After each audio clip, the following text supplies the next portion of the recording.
Ha? Lumaki kasi ang ulo ni Kibuloy. Ang akala ni Kibuloy, porke nakadikit siya kay Duterte, porke nakaibigan niya si Digong, akala niya, siya na rin ang Pangulo ng bansang ito. Ha? Ang problema kasi sa ating mga tao, mga kababayan, ganito po ang problema ng isang tao. Pag ang isang tao, nakaranas na ng kapangyarihan, nakaranas na ng power na ibinigay ng taong bayan, lalo na pag isang tao, nakadikit sa isang taong nasa kapangyarihan.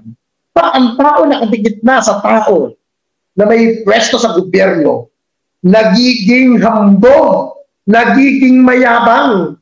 Ganyan ang karamihan ng mga tao na akala sila na rin yung nasa gobyerno. Akala nila sila na rin yung tao na hindi basta pwedeng magalaw. Akala nila attachable na sila. Ganyan ang feeling ni Kibuloy. Di ba? Dapat niya kasuha si dating Pangulong Duterte. Bakit ka mo? Umami si Duterte dati na binibigyan siya ng mga regalo ni Kibuloy na mamahalin ang mga iniregalo sa kanya na hindi maibigay ng ibang kaibigan. Sa gitna ng mga alegasyon kaugnay sa umano'y mga tagong yaman niya, inamin ni Mayor Rodrigo Duterte na nakatanggap siya ng mga regalo mula kay Pastor Apollo Kibuloy. Si Kibuloy, mga kapuso, ay kaibigan ng alkalde at founding leader at executive pastor ng Kingdom of Jesus Christ, the name above every name, na itinatag sa Davao City noong 1985. Ayon kay Duterte, 3 properties sa Davao City ang ibinigay sa kanya ng naturang religious leader. Inalok pa raw siya ni Kibuloy ng 2 mamahaling sports utility vehicle at maging isang aircraft. Pero hindi raw niya ito tinanggap. Giit ni Duterte, wala siyang nakikitang masama sa pagtanggap niya ng mga ari-arian mula kay Kibuloy. Sa Statement of Assets, Liabilities and Net Worth o SALN ni Duterte noong 2014, nakasaad na may 2 property siyang nakuha noong 1997 at 1999 at may nabili naman siyang ari-arian noong 1998, 2005 at 2007. Bawal daw kasi sir, pagka taga-gobyerno. Oo, sir. Sabi niya, bakit maging bawal? Bakit maging bawal? Doesn't Pastor Kibuloy, sir, have businesses? Wala that deals with government? Wala. Wala. Reliyon yan. Yung may akin dyan, siyempre. Ngayon yung wala sa akin, ibigay ko sa kanya. Sabihin mo sa kanya, prepare the deed of sale, piso lang, ibigay ko sa kanya. Some of the properties of my children, galing sa parents ko. Ikaw, kung anak ka ng hampas lupa, pasensya ka. Diba, dapat managutin si Duterte. Kaya gumanya si Kibuloy, kaya siya naging mayabang, naging hambog. Kasi dati, dahil kay dating Pangulong Duterte, pinalaki niya ang ulo ni Kibuloy. Hinayaan niyang maging balasubas ang kaibigan niya. Ayan. At kaya siguro ni Digong, ano na? Di ba? Ganun din ang iniisip ni Kibuloy. Dapat panagutin si dating Pangulong Duterte. Hinayaan niya na maging ganyan ang kaibigan niya. Kung inayos ni Kibuloy ang mga kaso niya nung panahon niya, I think hindi magiging ganyan yan. Hindi lalawak ang ganyang problema ni Kibuloy. Kasi naging kampante si Kibuloy noong panahon ni Duterte. Porque akala niya kaibigan niya si Duterte, akala niya siguro wala na siyang kaso, akala niya siguro approach na siya. Ayun. Nung binuhay ang kaso niya, nagdapat naman buhay yun eh. Kasi unang-una sinasabi ng mga supporter ni Kibuloy, pinag-iinitan lang daw si Kibuloy dahil malapit kay dating Pangulong Duterte. Di ba? Yan ang pinangangalantakan ng mga supporter ni Digong. Pinag-iinitan si Kibuloy. Hinaharas si Kibuloy. Kasi kaibigan daw ni dating Pangulong Duterte. Hindi po yan ang issue dito eh. Ang point dito, mga kababayan, yung mga dati pang nagreklamo laban kay Kibuloy ay nabigyan pa ng hustisya. Nabigyan pa ng katanungan yung mga dating biktima ni Kibuloy. Di ba wala? Ngayon, naghahingi ng katarungan ang naging biktima niya. Masama ba yun? Hindi. Dahil naging biktima sila. Doon sa mga kasunod ni dating Pangulong Duterte. Galit na galit tayo sa mga kriminal. Galit tayo sa mga taong batang abuso. Bakit ito? Hindi natin kutyain si Kibuloy. Bakit nyo kasi sinusuportahan yan? Galit pala kayo. Oh, sa mga tao na malapit si Duterte. Bakit hindi nyo mayari si Duterte? Nalantaran ang ginagawa niyang pagsusuporta kay Kibuloy. Sa Sara Duterte. Hinahayaan niya. Kita nyo nga. Ang ginagawa pa nila. Todo depense pa sila. Nakagawa na. Itong senador, si Senator Ronald Bato de la Rosa. Di ba? Lantaran ang ginagawa ni Senator Ronald Bato de la Rosa. Kulang lang alam eh. Pagtakpan niya ng pagtakpan eh. Di ba? Yung ginagawa niyang committee hearing, kuno. Para doon sa mga KOGC. Ayan ang Senator Bato. Naglalapasan na po mga biktima ng inyong pinagtatanggol ng inyong kaibigan. Kanino ka po bang biktima ko? Tawag po ba namin kayo? Sa amin po ba kayo nakakampi? O kakampi kayo ni Kibuloy? Saan po ba kayo nakapanig? Senator Bato? Panig ba kayo ng mga biktima o panig kayo ni Kibuloy? Nagtatanong lamang po, Senator. Kasi kayo po ang alam ko po, Senator ha? Ang alam ko po, senador ka ng bansang Pilipinas. Senador ka ng taong bayan. Senador ka ng mga biktima ni Kibuloy. Hindi ka lang senador ni Duterte. Hindi ka lang senador ni Kibuloy. Senador ka ng bawat Pilipino na dapat mong paglingkuran. Ano natin, senador? Inosente pa si Kibuloy dahil hindi pa po napapatunayan sa korte ang kanyang mga karumaldumal na ginawa. Paano pag napatunayan niya na ganyan talagang ginawa ni Kibuloy? O baka naman sabihin, baka sabihin naman ng mga supporter ni Kibuloy, o paano ninyo kung hindi naman patunayan sa korte?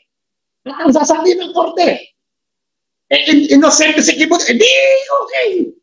Pero ba't this time, ang pag-usapan muna natin, yung mga biktima niya, yung mga biktima niya, na gusto lang mangyari ng mga biktima ni Kibuloy, magkaroon ng hustisya.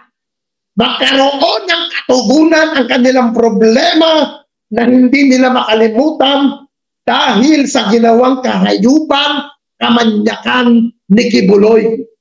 Yan ang bigyan natin ng prioridad. Yung mga biktima. Ha? Ito. Innocent kasi Kibuloy. Hanggang kailan yan magiging innocent? Ha? Tapos magre-request kayo ng house arrest, hospital arrest. Bakit? Sino ba si Kibuloy? Naging leader pa ng bansang Pilipinas yan? Para bigyan ng ganyang importansya? Para bigyan ng ganyang pribilehiyo? Tao lang din si Kibuloy. Samantalang yung mga taong napiktima niya, hindi makakain, hindi makatulog, na patuloy na hinaharas ng mga miyembro ng KOGC. Ang gusto lang naman mangyari ng mga yan, hustisya. Tapos ipagkakait pa ba natin ang mga gusto nila? Gusto natin ipagkakait pa ba natin ang hiningi nilang hustisya? Anong inaantay ninyo? Maging biktima rin ba ang mga mahal niyo sa buhay? At isa sa mga mahal niyo sa buhay? Maging biktima? Bakit nyo masabi? Dapat magkaroon ng justice? Kung meron dapat nang managutin, dapat managutin din yung mga tao na patuloy na nagdedepensa kay Kibuloy. Na dapat managutin, parusahan. Lalong-lalo na. Sana ang gawin dapat ng gobyerno para man lamang maibsan ang sakit, ang galit ng mga taong nabiktima ni Kibuloy. Sana lahat ng mga taong sumanggalang, humarang ng mga personalidad ay panagutin nung time na inaaresto si Kibuloy sa Davao. Nung time na siniserve ang warrant of arrest. Sana panagutin. At sana tuluyan ang ipa-take down ang SMNI. lahat ng radio station ni Kibuloy, sana gawin ng gobyernong ito. Pag ito ginawa ng gobyerno, hindi ito matatawag ng pangaharas. Hindi ito masasabing pagpatay sa usapin ng demokrasya. Hindi po. Ito ay katarungan para pagpapakita na walang kabab sa lahat ng tao sa bansa. Dapat ngayon gawin ng Kongreso, tanggalan ng prangkisa ang lahat ng pag-aari ni Kibuloy ng mga radio station niya. Kasi nagagamit po yan sa pagpapakalat ng fake news. Nagagamit po yan para magwalang hiya, gamitin sa propaganda para sirain ang imahe ng gobyerno at imahe ng mga biktima. Ginagamit nila para baliktarin na si Kibuloy ay biktima. Hindi po si Kibuloy ang biktima rito, mga kababayan. Ako po ang biktima. Kung meron pa kayong natitirang puso sa inyong mga isipan, kung may takot pa kayo sa Diyos, mga puki ng ina ninyo, na mga supporter ni Kibuloy, doon kayo maawa. Doon kayo tumingin sa biktima na umiiyak, na hindi makatulog, hindi makalimot dahil sa ginawang kahayupan ng mga tao ni Kibuloy. Diba? Yan ba ang inyong pinagtatanggol? Yan ba ang inyong akala ninyo maka-Diyos? Pag ganyan po, nakakaawa. Totoo lang. Diyan ko na-realize, mga kaibigan, na si dating Pangulong Duterte ay protector ng mga manyak. Protector ng mga tao na pang-abuso. Yan ang ginawa ni Duterte. Hindi po kaganda si Kibuloy. Ako po naniniwala, mga kababayan. Si Pastor Apollo Kibuloy na gagang malibog, hindi po layabang yan, hindi po lalaki ang ulo niyan, kung hindi dahil kay dating Pangulong Duterte. Siya po ang dahilan kaya yumabang ng yumabang ang putang inang demonyong pastor na yan. Siya po ang nagbigay ng sungay kay Kibuloy para magpiling hari, magpiling makapangyarihan sa bansang ito. Ginamit si Kibuloy. Alam niyo, dapat ang gawin nga pa po ng gobyerno, panagutin ang lahat ng mga, pati yung nasa likod ng SMNI, pati yung mga director, scripter. Kasi yung mga kantor na yan ng SMN, alam niyo po mga kaibigan, ito po may nag-send sa akin last week ng video na kung saan yung pagkaka-aresto kay Kibuloy, nagkaroon po ng live ang SMNI. Nagtutumo po yung mga 4 na talang vlogger. Si Traveler, si Judia, si Coach Oli, yung patay gutom na si Dada. Nagtutumo po sila. 4. Wala po doon si Banat May yung mga panahon na yun. Ito po ang nakakatawa rito. Puro depensa sila, puro kung ano-anong laban sa gobyerno, tangag daw, magnanakaw, wala nang silbi ang administrasyon ni Pangulong Marcos. Ito po nakakatawa sa mga to. Papaskan nyo po ang bawat live ng mga yan. Na kung saan, harapin nyo po ang mga live ng mga ito nung hindi pa po sila sa SMNI. Naaralan nyo po. Nung mula nagpunta sila sa SMNI, ang mga mata nila isang ganunan na lamang. Parang nakaganyan na sila lahat pag nagla-live. Bakit? Kasi may binabasa na sila habang naka-live sa SMNI. Bawat opinion nila sa SMNI, may script. Mukhang may scripted na. Paano bang tipong ito na ang sasabihin mo laban sa gobyerno? Kung may sidway ka, meron ka pang sasabihin agad sa gobyerno, dapat tiyak mo yung laban sa gobyerno. Pero ang temporary, dapat ganito muna ang mata mo. Natural ang ganyan. Habang nagsasalita, mayroon lang. Dalawa, scripted sila. Scripted. Yan ang napapansin ko sa mga tangang vlogger na yan. Di ba? Dati ito, itong mga vlogger na ito, galit na galit ito. Pag may nakakarinig tayo ng mga issue, na mga rape, ang gagahasa. Di ba? ng mga galit na galit. Pero kay Kibuloy, ang ikinagulat ko dito mga kaibigan, yung idepensa nila. Si Kibuloy na isang suspected rape, suspected manyatal, suspected human trafficking, na may kaso. Todo depensa sila. Kaya ng putang inang ito, pakinggan nyo to. Naalala ko, sabi niya sino kayo? Hindi, naalala ko sa preaching niya yan Ako ang may-ari ng kalangitan at ng lupa. Ang Diyos Ama ang aking tatay. Naalala ko yan Ang kingdom ay akin. Diba? Sino kayo ngayon? Gamitin mo ngayon yan, Brad. Yan ang inaantay ko Diba? Kung talagang propeta ka na you are claiming to be, patalsikin mo na.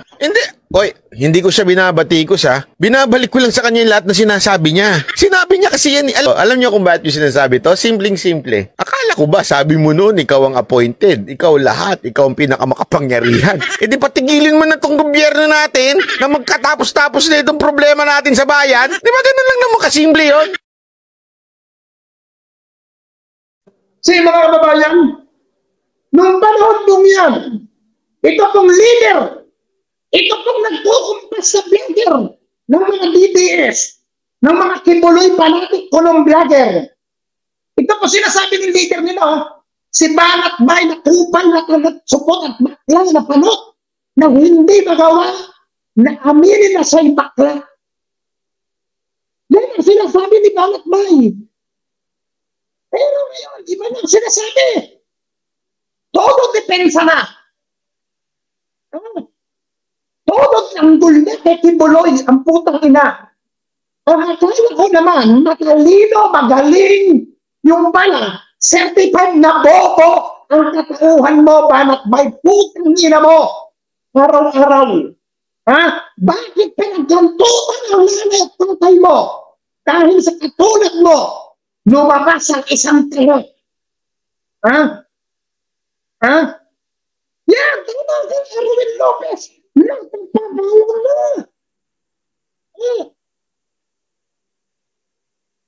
Yes, support ang putang nilang yan. Support. Alam mo, Byron, support ka. Hindi ka na nakagawang kumantot ng babae. Kasi, okay ng ina mo. Yan ka magaling, hindot ka. Dan ka magaling. Mukha kang mungguloy, puki ng ina mo. Bakit kasi naggantutan ng nanay at tatay mo nang lumabas isang katulad mong mungguloy, puki ng ina mo. Hayop kang diputa ka. Ngayon, nagsosumiksi kayo kay Kibuloy kasi may nahuhutot kayo. May nakukuha kayong kwarta. Di ba? Dan ka magaling, Byron. Putang ina mo. Lalong-lalo na yung kapatid mo na manyakol na jakolero. Na pinagjakulan. Ayan. Nandiyan si Ate Arlene. Yung pinagjakulan ni Coach Oli. Ayan. Pinagsasalan niya ng kapatid mo. Putang ina mo, Byron. Simple ka ka. Ito ba nakakatawa dito kay Banat Bay Hinahabon mo si Congressman Saldico. Yung habon ko nga sa'yo, hindi mo masagot.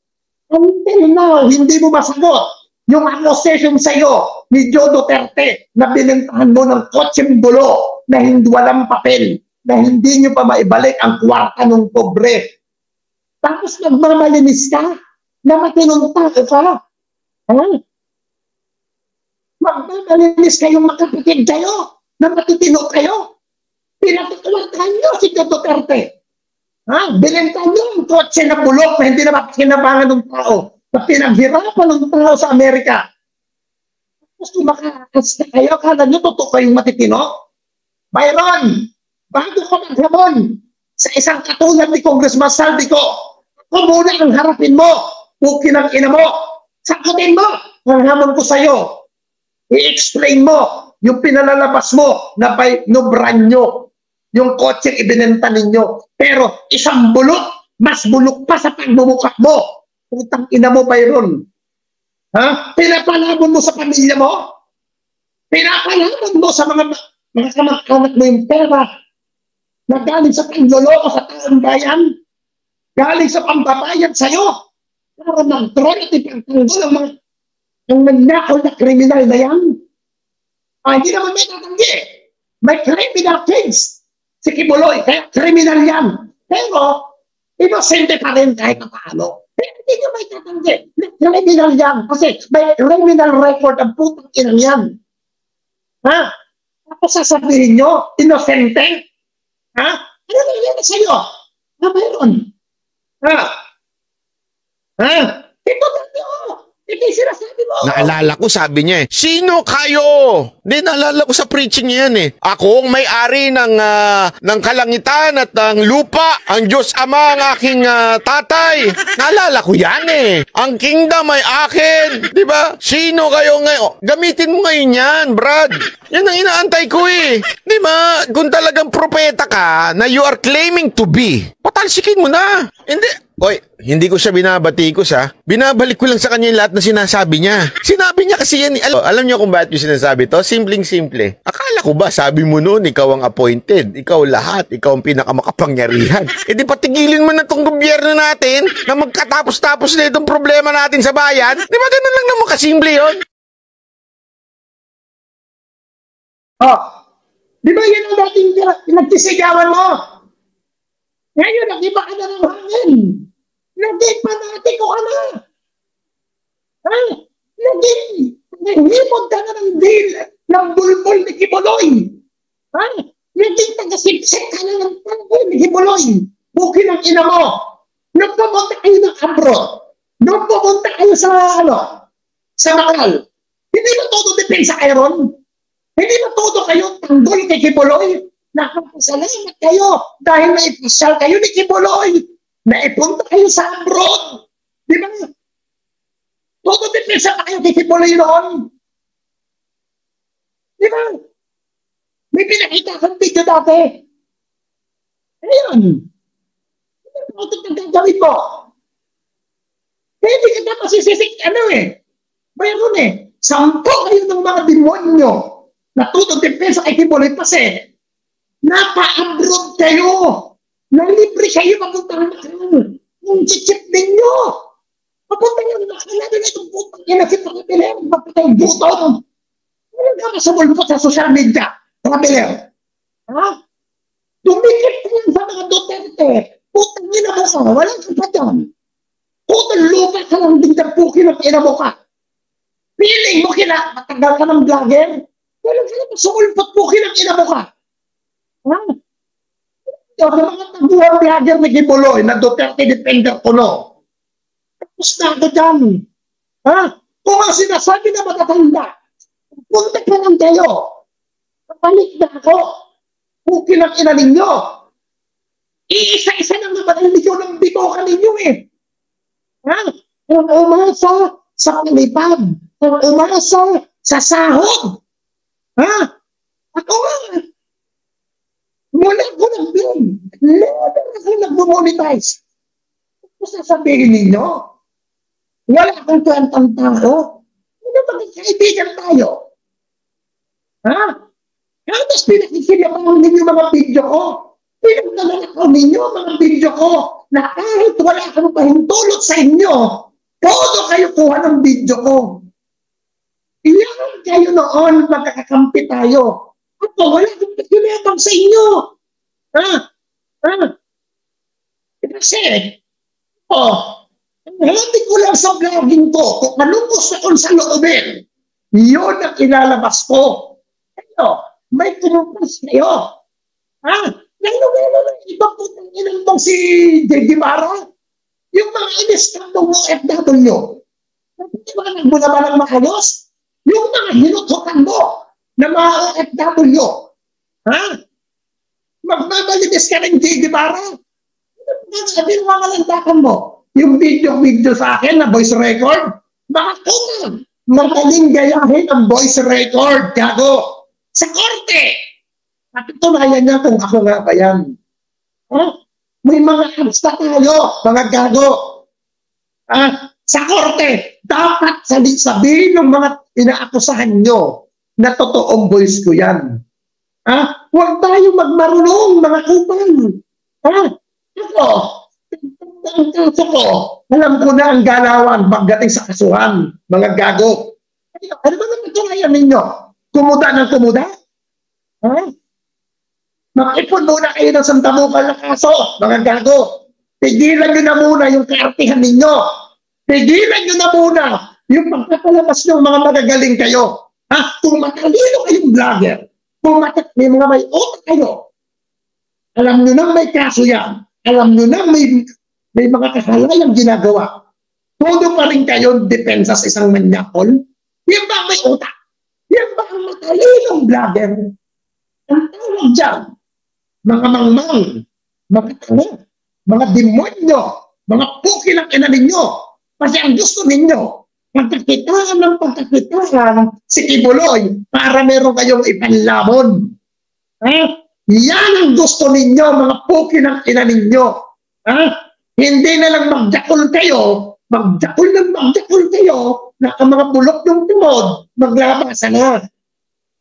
Pagkasakali. Kasi alam na nakakasira sa inyo yung mga bulok ninyong tumod na kung saan nagkalat dahil pati kayo mga mukhang tanga. Di ba? Yan ang mga mukha ninyo. Mga mukha kayong otok, tupos. Mga puki ng ina ninyo. Ha? Kaya mga kababayan, yan ba ang klaseng mga defender ni Kibuloy na mga may psychotic sa ulo? Mga abnormal?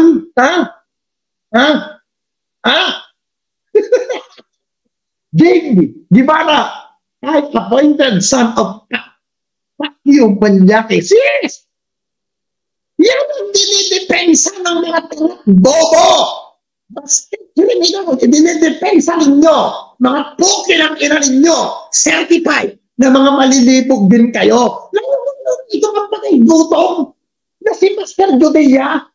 Ay gutom yan. Yan yung mga kababayan. Uulitin ko po yan po si Master Judea na vlogger na yan. Walang kwentang tao yan. Bakit mo na sabi? Straight na lalaki yan.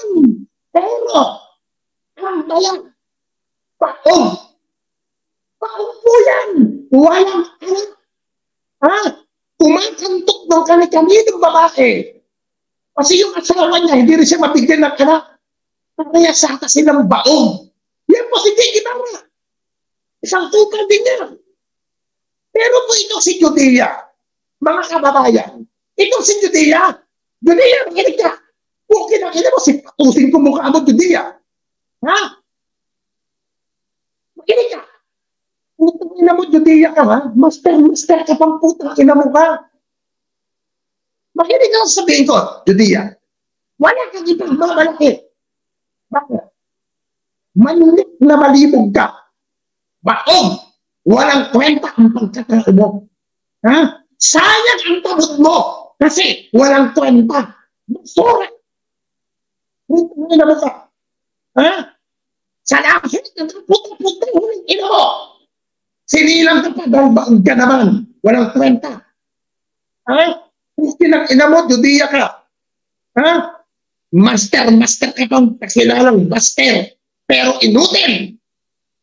Yan ang master ninyo inutin. Ha? Kaya nagkapintasan, nagdagang kayo. Nagsama-sama lahat kayo ng mga may kapintasan sa utak. Ha? Ha? Nagsama-sama mga patay gutom na mga vlogger ni Duterte. Ha? Puki ng ina ninyo, mga kupal. Ha? Huwag tayo mag-ululan. Ha? Huwag tayo magpindiuhan mga buwakan ng ina ninyo. Ha? Lalo-lalo kayo, isang tanong vlogger, huwag tawagin device. Isa rin ngayon. Oo, isang tanong bobo, gutom, inutin, namungguloy, puki ng ina mo. Ha? Pareho kayong mga tanga. Hindi, alam mo, Art, ang sagot ko dyan, kung bayaran man ako, nung panahon ni Duterte, inaamin ko yan. Totoo, bayad ako ni Duterte. Totoo. Bayad ako nung panahon ni Duterte. Totoo yan. Umasamin ka sila meron. Umakamit ang mga yan, hindi. Kasi, ikakahiyak nila. Ikakaya nila yan. Totoo po yan, binayaran ako. Ng grupo ni dating Pangulong Duterte. Hindi na ito kanigay na natin yan. Hindi na ito ako nung panahon ni Duterte yan. Sila, umamin pa sila. Hindi. Gagamitin na naman nila ang video ito. Ayan, aminado ka naman sa sarili mong bayad ka. Alam niyo, yung mga ganyan style ninyo, lumantugtugin na yan. Ang hamon ko nga sa inyo, simple lang eh. Magpakitaan tayo ng bank account, ng Gcash, at nang ma-verify kung sino yung nagpapadala sa atin every month sa Gcash, sa bank account. Para magkakalaman kung saan anong background ng tao nagpapadala sa atin noong panahon ni dating Pangulong Duterte. Para makita natin. Ayaw na lang ipalutang yun. Kasi makikabuginin. Diba? Tigilan niyo ako ng mga kaututan ninyo. Ha? Tigilan niyo ako. Uulitin ko sinabi ko, ha? Sa mga pagitong vlogger na political vlogger. Sa mga pagito. Papunta ka lang kayo. Pabalik na ako, mga gago. Ha? More than 24 years na akong political vlogger. Hindi ako tatagal na isang political vlogger kung ako'y tatanga-tanga na kagaya ninyo. Huwag niyo akong igagaya sa mga pagiging mangmang ninyo, mga puki ng ina ninyo. 24 years na akong vlogger sa larangan ng social media. Huwag niyo akong ululin. Huwag niyo akong kupalin dahil ako'y dati ng kupal. Tumutupa pa ako at minsan nilulunok ko pa ang tamod ng guwapo. At ako'y aminado. Aminado ang bakla.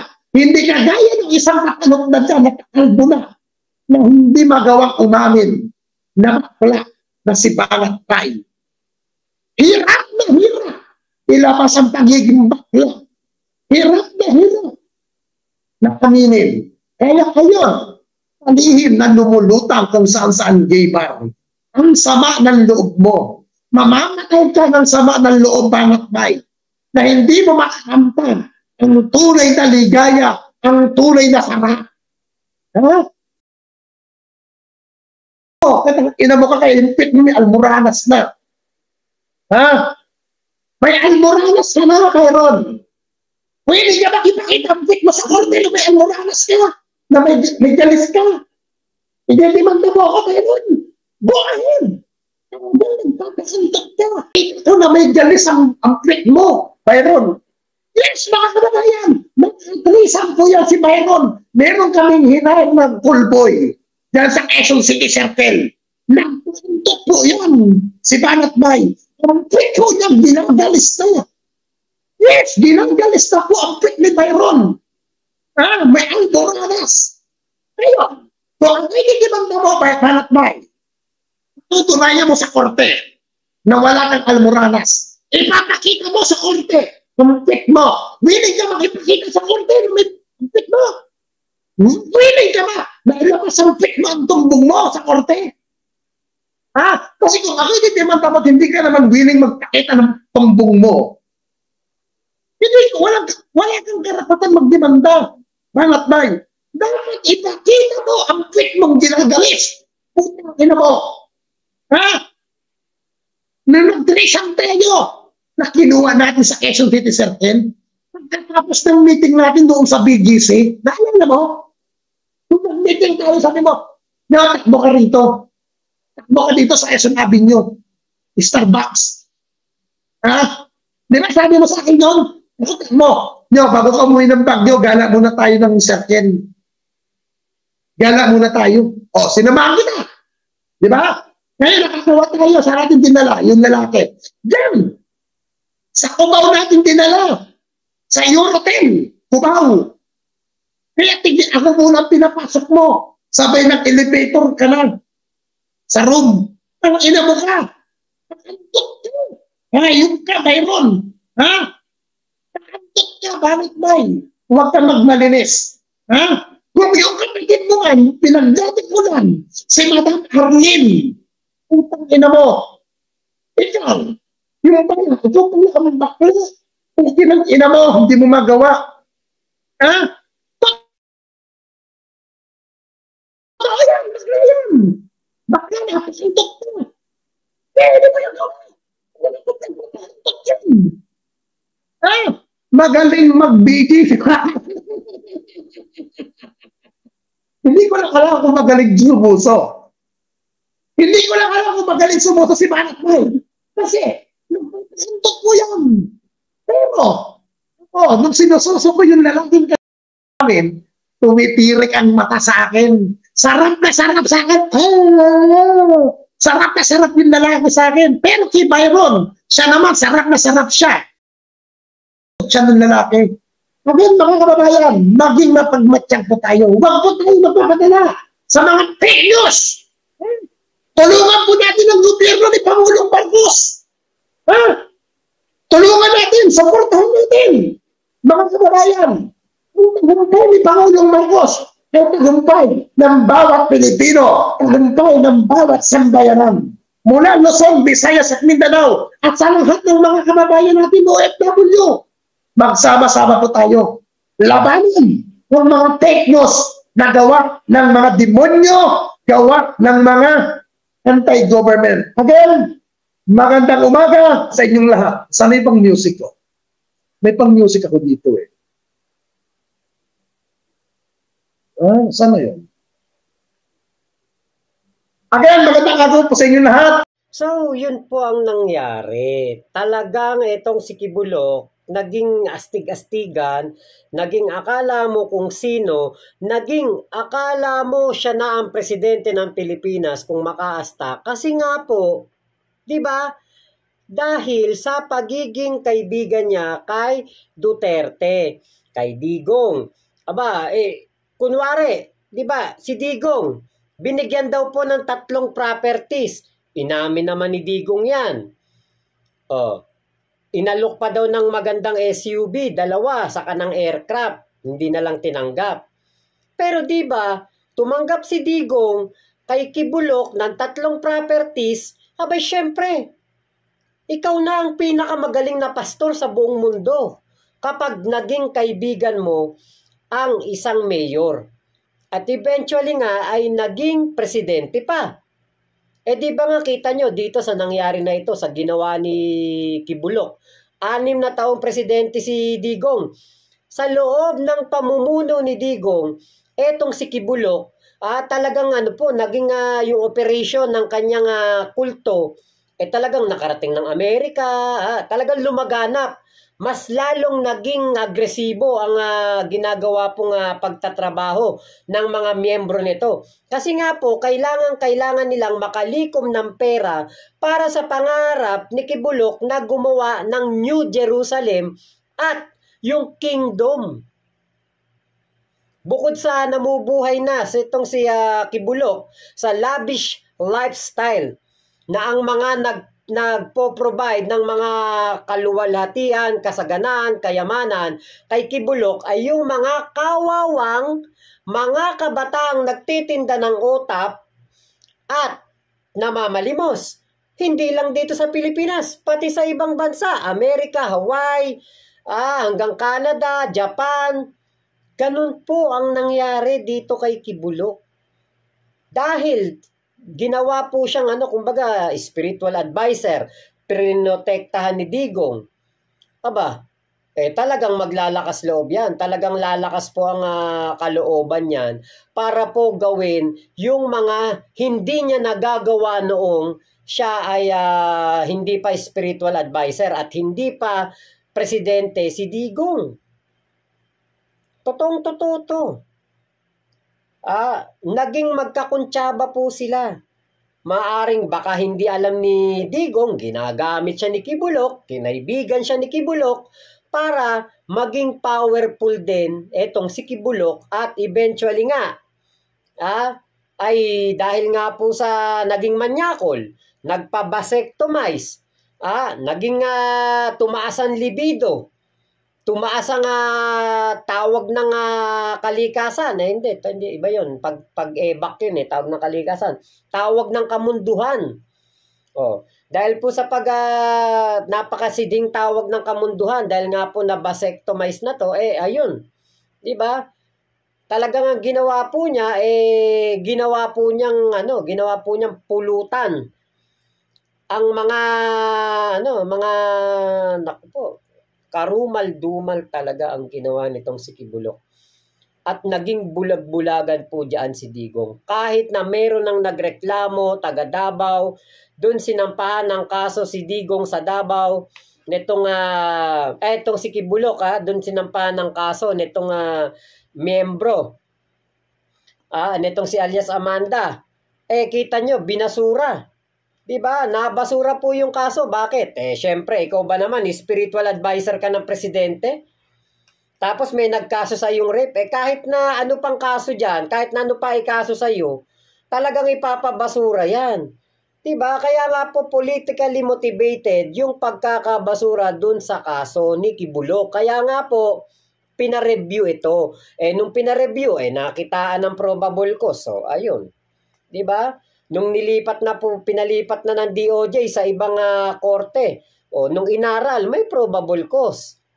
Meron talagang nilabag na batas itong si Kibuloc.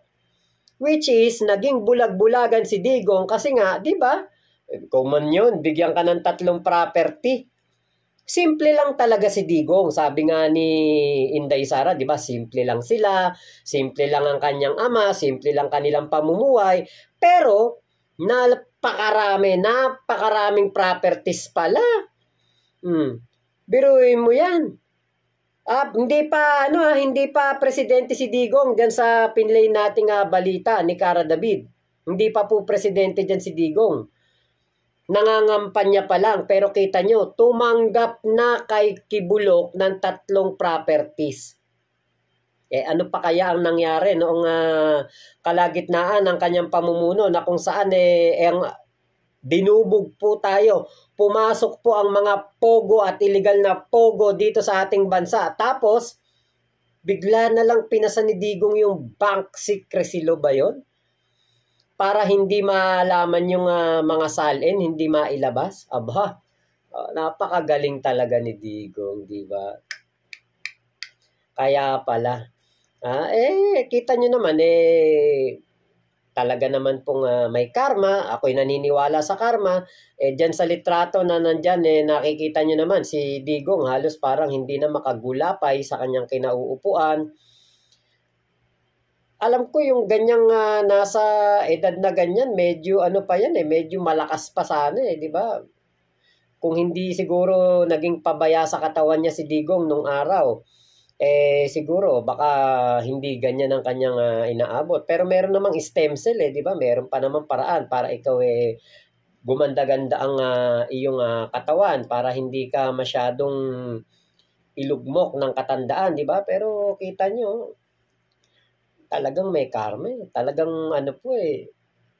pagbabayarin ka talaga sa masamang nagawa mo, di ba? Talagang ikaw ay sisingilin sa mga kasalanan na nagawa mo. At katulad niyan, sabi nga nitong si Malutikya, sabi niya, lahat daw ng kasamaan may hangganan. Ayan na, nangyayari na kay Kibuloc at kay Digong, yung kanilang mga kasamaan, yung mga katarantaduhan na kanilang ginawa, katarantaduhan na kanilang pinagsamahan, eto na ang katapusan.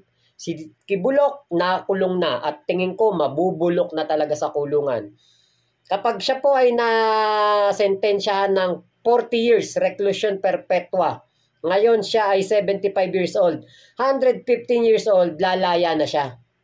Pagkatapos niyan lumaya, 115 years old na siya, sasalubungin naman siya ng mga FBI. Bakit? I-extradite na po siya kasi natapos na yung kaso niya rito sa sa Pilipinas. 'Di ba? So i-extradite na siya after 40 years. So 115 years old si Kibuloc, dadali naman siya sa Amerika para doon naman politisen. Ang tanong, buhay pa kaya siya noon? Buhay pa kaya si Digong noon time na 'yon? Diba? So, lahat may hangganan talaga. Ang galing ni Malutik yan, no? Nagpapa-interview yan eh. Doon ko narinig yan eh, sa SMNI. Ang galing mo talaga, Malutik yan. Pero mo na gets mo pa yon, na isingit mo pa yon. Lahat ng kasamaan ay may hangganan. O, ayun na nga nangyari. May hangganan talaga kasamaan ni Digong at ni Kibulok. Si Digong, binaybi si Kibulok. Si Kibulok, naging masahol na manyakol. O, ayun na nangyari, di ba? Nung ma-demanda na, ayaw namang magpakulong. Buti na lang meron tayong General Torre na talagang naging porsigido para po mahuli at maipakulong itong si Kibulok. So yun lamang po, maraming salamat sa pagsama nyo dito sa aking vlog na ito. Thank you kay Kuya Nino Barsaga sa kanyang napakagandang video. Ingat po kayo, Momo Chup Chup. Love you. God bless us all, Pilipinas. God first. Salamat po. Tungkol naman doon sa issue ni Kuya Nino kay Banat Bay, ewan ko, bahala si Kuya Nino dyan. Siya nakakakilala dyan eh. Yan ang si Kuya Nino nakasama niya ng matagal eh. Nung panahon ng kampanyahan, saka nung panahon ng dito kay Digong. Kung totoong ganun man si Banat Bay, o di, wala namang problema, di ba? Ganun siya, di ba? Ganun siya, ginawa siya ng Diyos na ganun eh. Di ba? Kung ano man ang kasarian ni Banat Bay, walang problema doon.